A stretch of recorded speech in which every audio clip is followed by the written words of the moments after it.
Mundo practices. And then, second is pacifical Mundo practices.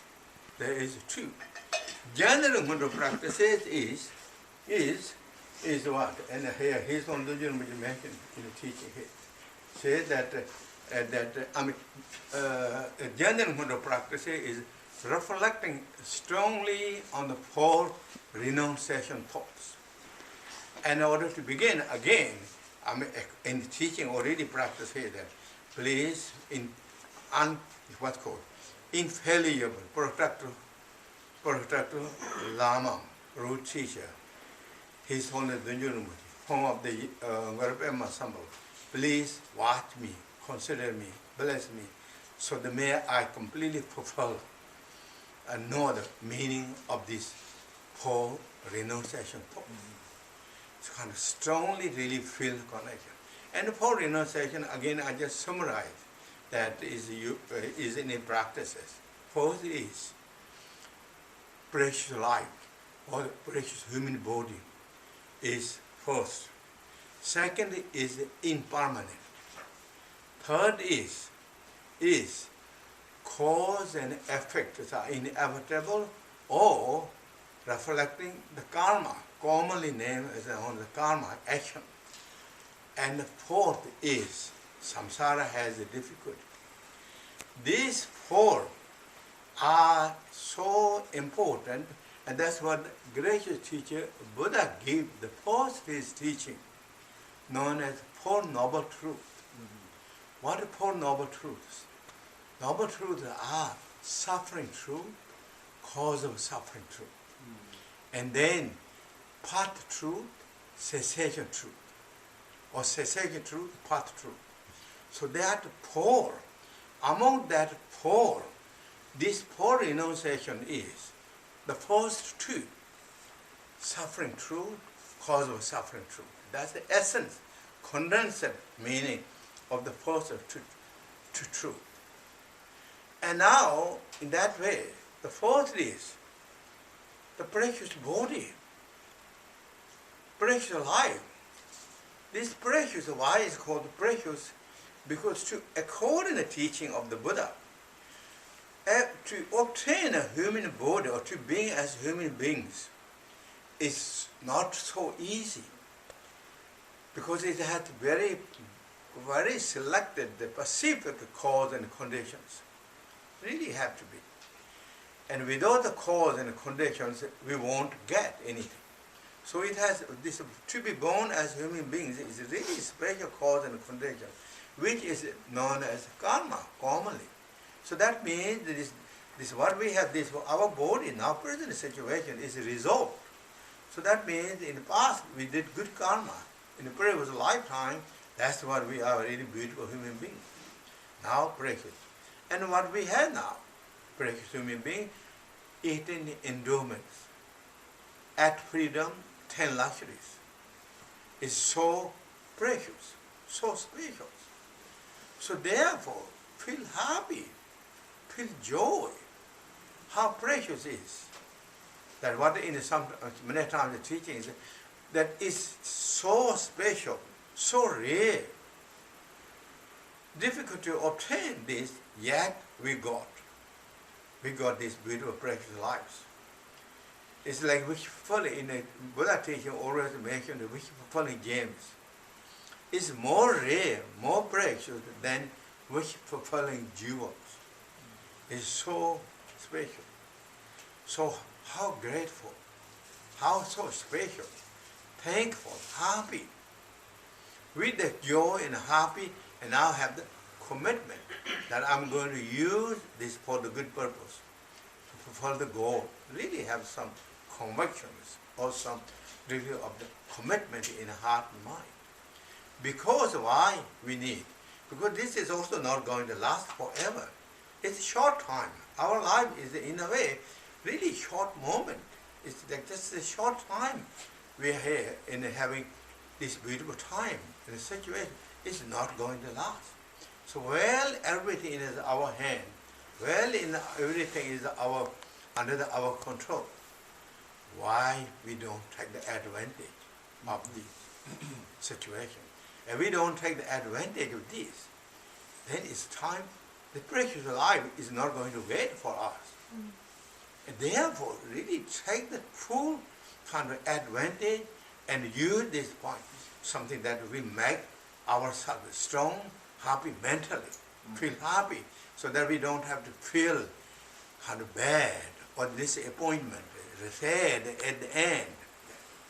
And always in the teaching said, you should be always, when you look back, when you look back, make yourself happy.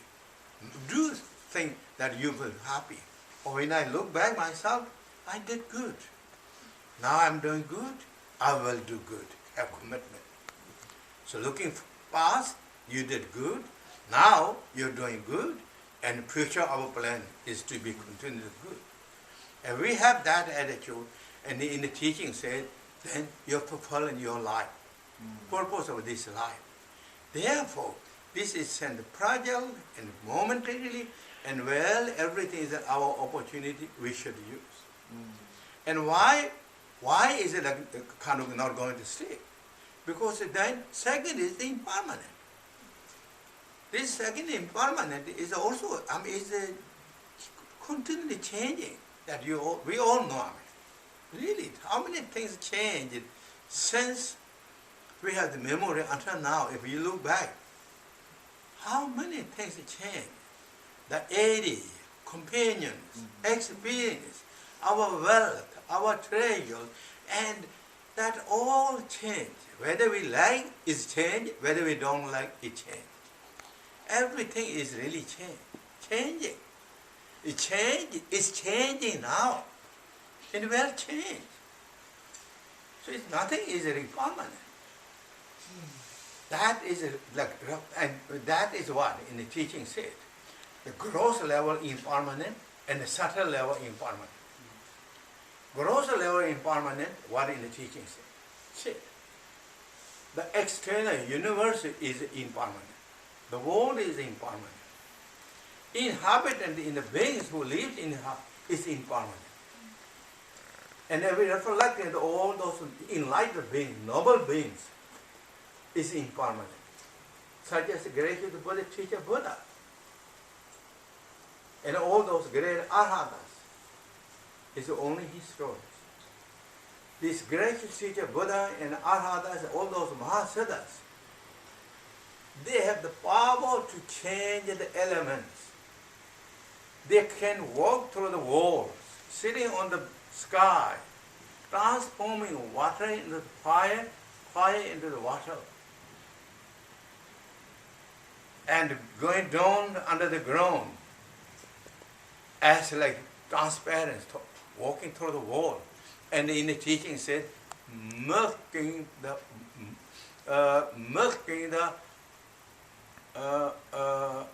from the picture cows, milking.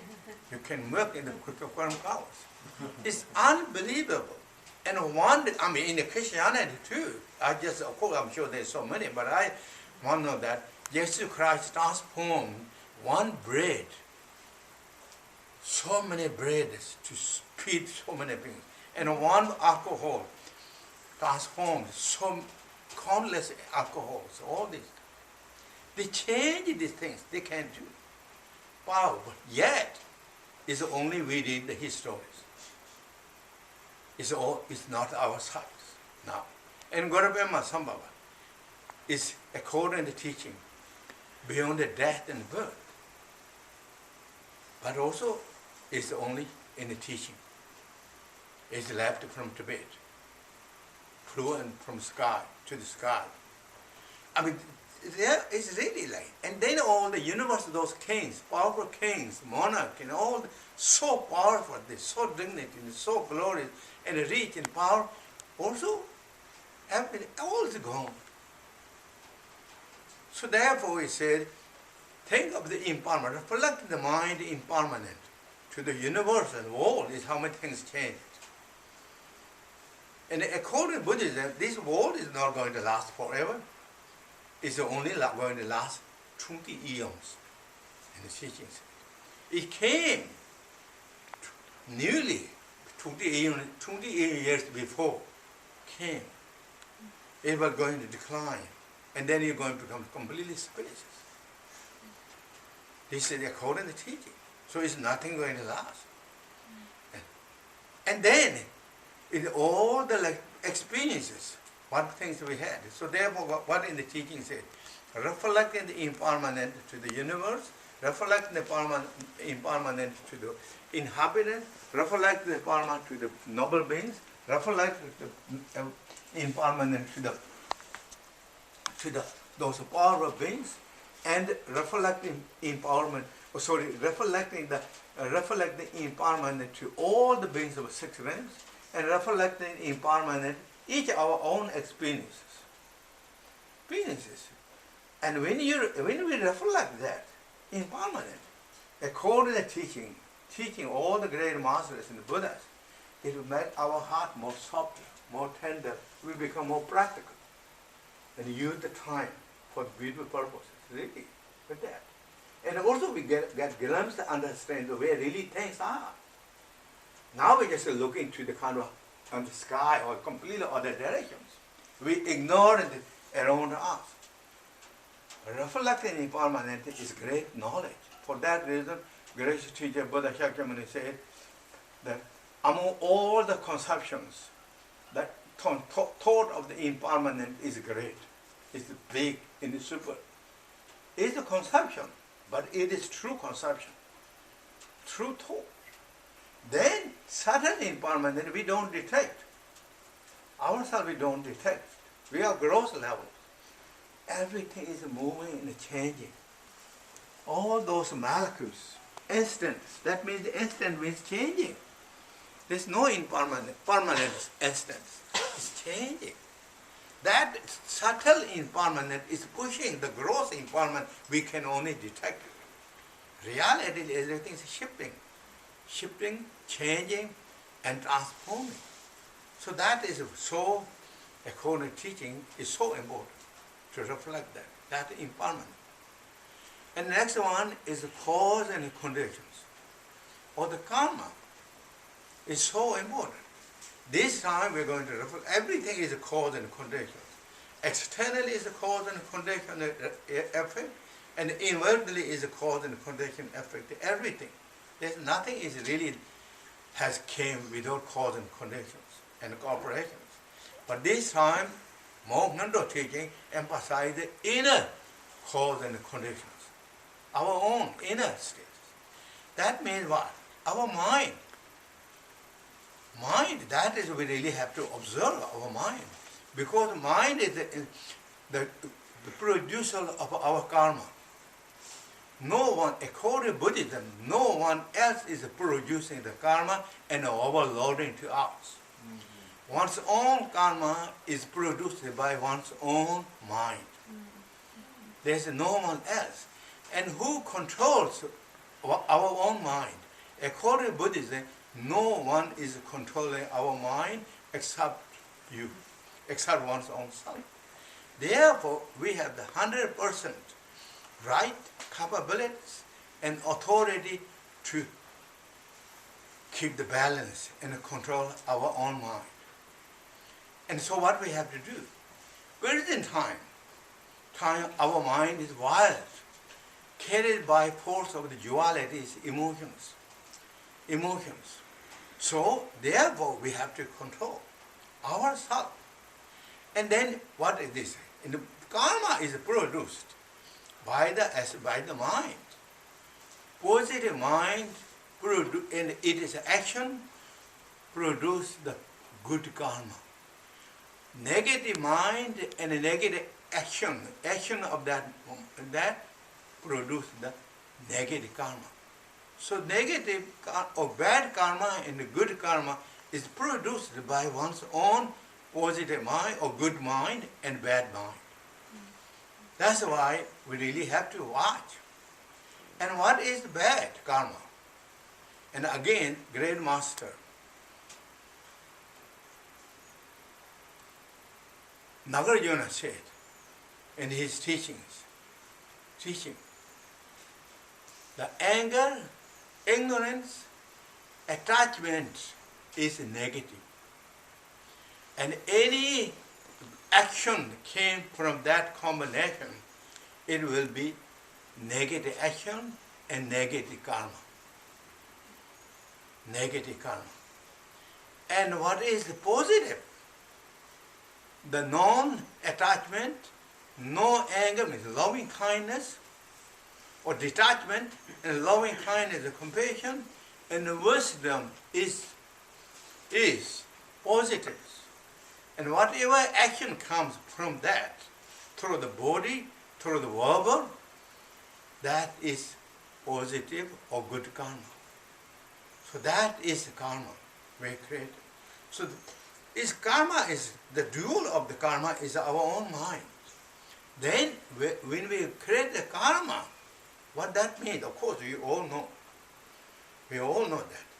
But karma means it is, now we reproduced the cause. We really created a good cause. Where we registered, where we're keeping that. According to Buddhism, we're keeping that each time automatically, naturally on the subconscious storehouse. Our own subconscious storehouse. We kept the cause. Now we're piling up the seed, whether it's good or bad, in our karma. We planted it in the subconsciousness. Subconsciousness storehouse, maybe modern times, we can use examples as eye clouds, or the big space eye cloud of the consciousness. We kept that. Now, really we registered it. Once you register there, when you keep there, it's not going to go away. That unless again you did something, our own self did something to make that go away. Otherwise, it will stay there. There for as long as until it's matured or fertilized and grow. And when is the cause is there, what is now? Condition place. That is again minds and combination of activities and our deed, and then it matures. It comes, boom, one after another. And when it comes, also it's not just one negative get one result, or one karma get one result. It multiplies. Similar, when we planted the apple seed, apple tree, apple seed, I believe this apple seed, one apple seed, small apple seed grows one apple tree. That from one seed with conditions combined together. And each apple tree, that one seed apple tree, one seed that comes apple tree, and then how many apples comes from that? Hundreds of apples comes every year. It's continuous. Multiply. When that will stop, until you destroy it, or until something big condition comes and destroy that apple tree, then it stops. So same thing. Karma won't go. It multiplies. It chain reaction again and again. And we don't do that. Therefore, actions we have to pay really very thoughtful with that. Mindfulness to the actions. Actions. So that's really important. And therefore, the positive, negatives are all in our mind is producing. And there is again positive, generally, and then all the negative. I mean, this is what's called the negative has many different categories. Those are when it's highlighted. Those of different groups when things appear, even though it's causes the anger, for example, negative causes the anger and attachment and ignorance. But when it comes, then it came through what? What's called the 10 non-virtues. 10 non-virtues. 3 by the body, 4 by the speech, 3 by the mind. Those 10 non-virtues. That is come from, the cause is simple. 3. Anger, attachment, and ignorance. Combination, and developed 10 different. And then it also again developing so many really they karmas. And those are generally these 10 non-virtues is what called natural karma. Natural karma means it's just like universally proved. Everybody, whether you are Buddhist, whether you are not Buddhist, whether you are believer, and whether you are not believer, everybody thinks 10 non-virtues is not good, bad. That's it. Therefore called Rangin Kanamato in Tibet. Means it's naturally proved. And then Jeba Kanamato, but above that, based upon that, then Jeba Kanamato is restricted negativities. Those are such as breaking the vows, rules and regulations. Generally, Buddha teaching is really based on the good human conduct, ethics. So then, the 10 non-virtues is when it's Buddha teaching based on that and expanded, and then those all the vows came in the Buddhism, Vinaya vows and Bodhicitta vows, and then as well as Vajra, Samaya, all the vows, all that came. It's from this the 10 non-virtues expanded that. And then 10 good virtues, 10 good positive virtues, the opposite of that. And that is when you keep that, when you keep those perfectly and according that that is natural. When you avoid that, naturally we are keeping up all the vows and all the samayas, all the rules, the guidelines the Buddha's teaching. So Buddha's teaching is really based on the very practical, very systematic, and very natural. Is based on the good conduct of human beings. For that reason, the great master Nagarjuna said, if you have the good ethics and the conduct of the human beings, then you're not far from the heaven. When you are in heaven, the realization, the nirvana is not far. That's what. So it's all really based on that. So therefore, cause and condition. I mean, then of course you can read. There's so many beautiful books, more details of that. But that's my briefly talk about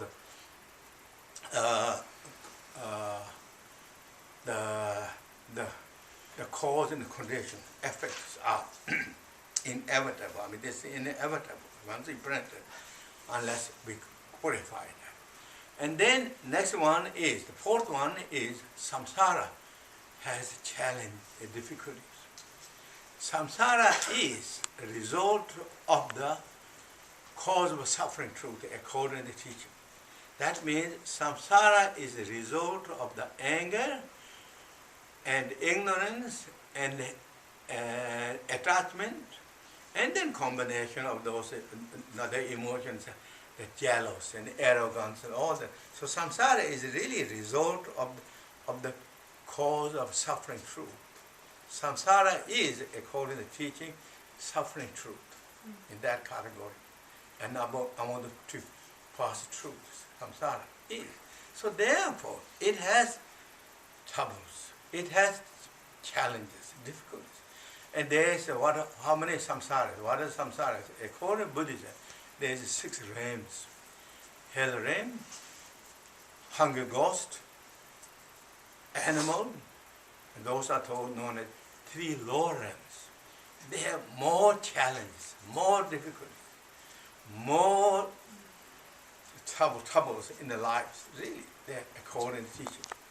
And 3 upper realms of samsara, which is considered higher and better and more kind of leverage. Those are the human realms, asura realms, and God's realms.